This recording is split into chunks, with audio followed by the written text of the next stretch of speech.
Titanic was a ship like no other. It was the largest ship ever built at the time. People called it a floating palace. It had luxurious cabins, grand staircases, and even a swimming pool. The Titanic was also a marvel of engineering. It had advanced engines and a double-bottom hull for safety. People believed it was unsinkable. The ship represented the height of luxury and technological achievement. The Titanic's size was awe-inspiring. It was longer than 3 football fields. It could carry over 2,200 passengers and almost 900 crew members. The ship captured the world's imagination with its grandeur and promise of a new era of sea travel. The Titanic set sail on its maiden voyage in April 1912. People cheered as the massive ship left port. They were filled with excitement for the journey ahead.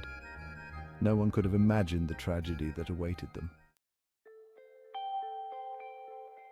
The Titanic departed from Southampton, England. Its destination was New York City across the Atlantic Ocean. On board were people from all walks of life. There were wealthy first-class passengers, middle-class travelers, and immigrants seeking a new life. The atmosphere on board was initially one of great excitement. Passengers explored the ship's many amenities. They enjoyed fine dining, listened to music, and made new acquaintances. The journey seemed full of promise. As the days passed, the Titanic received warnings about icebergs in its path. These messages were relayed to the captain, but not all of them reached the bridge. The crew continued sailing at a high speed, confident in the ship's strength. The night of April 14th was cold and clear. The sea was calm, and the stars were shining brightly.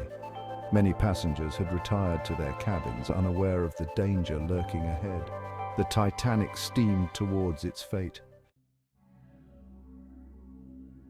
At 11:40 p.m., the Titanic's lookout spotted something in the distance. It was an iceberg, massive and white, gleaming under the starlight. The lookout sounded the alarm, but it was too late.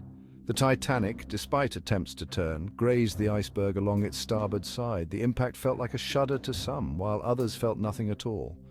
Below decks, however, the damage was severe. The iceberg tore open several compartments in the ship's hull. Water began pouring into the Titanic. The ship's designer, Thomas Andrews, quickly assessed the situation. He knew that the damage was fatal. The Titanic was designed to stay afloat with only 4 compartments flooded, but more were filling rapidly. Captain Smith, realizing the gravity of the situation, ordered the crew to prepare the lifeboats. A distress call was sent out, crackling across the airwaves, hoping for a rescue. The unthinkable was happening. The unsinkable Titanic was sinking. As the realization that the Titanic was in danger sunk in, panic began to spread among the passengers. Many refused to believe the ship could actually sink. Others rushed to the upper decks, desperate for information. The crew struggled to maintain order, urging passengers to put on life jackets. The sound of the ship's distress rockets bursting into the night sky only heightened the sense of fear and urgency. Confusion reigned as the evacuation began. There were not enough lifeboats for everyone on board. The first lifeboats were lowered, primarily carrying women and children, as instructed. Many were launched partially empty, a tragic miscalculation in the face of disaster. The band played on, their music a haunting melody against the backdrop of screams and prayers. The once grand Titanic was slowly tilting, the angle becoming more pronounced as the icy waters of the Atlantic filled its belly.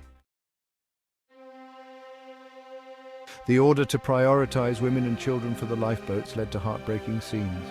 Families were torn apart as husbands placed their wives and children into the lifeboats, knowing they might never see each other again.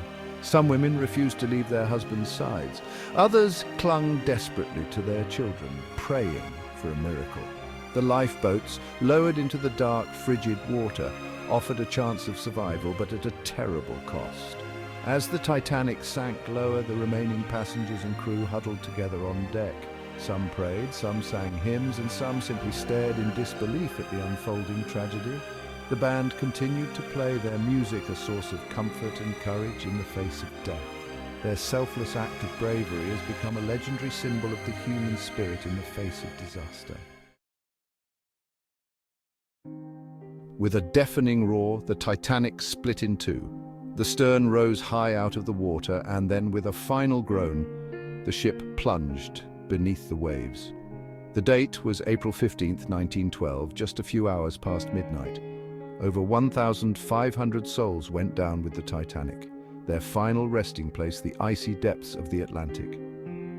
Those in the lifeboats watched in horror as the lights of the Titanic vanished beneath the surface. The cries of those in the water, desperate for rescue, echoed in the night. But the lifeboats, already at capacity, could do little to help. The Carpathia, a nearby ship that had received the Titanic's distress call, arrived on the scene hours later. It found only a scattering of lifeboats and a vast, empty ocean where the unsinkable ship had once sailed.